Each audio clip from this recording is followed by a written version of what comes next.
तुमच्या घरच्या मुलांच्या भरोशावर आपलं घरच्या महिला घरी जायला पाहिजे सेफली, पोलिसांच्या भरोशावर नाही. तुमचं शहर सेफ असलं पाहिजे. माझं शहर पूर्ण गुंडा आहे पण पोलीस येऊन आम्हाला बंदोबस्त करणार, आम्हाला सुरक्षा देणार, असा नको.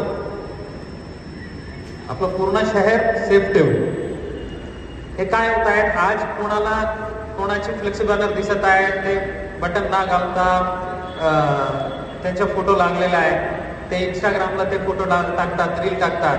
ते बघून आमच्या घरचा मुलगा पण तेच करतात. त्यांना पण वाटत आहे मला पण लाईक पाहिजे, मला पण शेअर पाहिजे, मी पण करतो.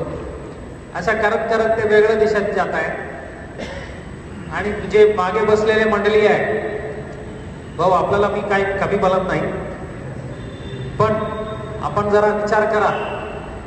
मागच्या अनुभवातून सांगतो मी, जे सर्वात मोठ्या मंडळाचे अध्यक्ष जे आहे त्यांच्या मुलगा तुम्ही काय करतात विचारलं तर ते पुण्यात मेडिकल करतात किंवा बाहेर देशाचे PG करतात, MS करतात, असं चालू आहे.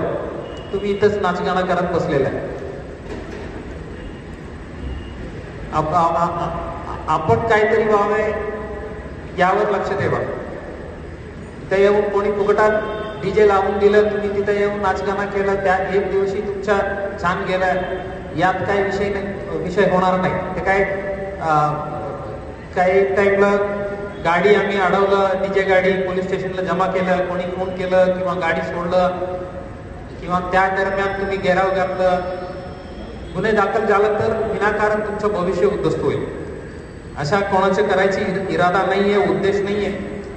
आपला सर्वांकडून सहकार्य मिळेल ह्याच्यापेक्षा आहे. आपण जे म्हटलेलं आहे सर्व जे स्टेजेस काढायची म्हणून राष्ट्रामधून ते नक्की करू. इतर कुठलाही प्रायव्हेट पार्टीला, कुठलाही पक्ष असो, कोणाला स्टेज लावून द्यायची नाही. यांचे जे मध्यवर्ती मंडळचे जे आहेत त्यांचे एक राहील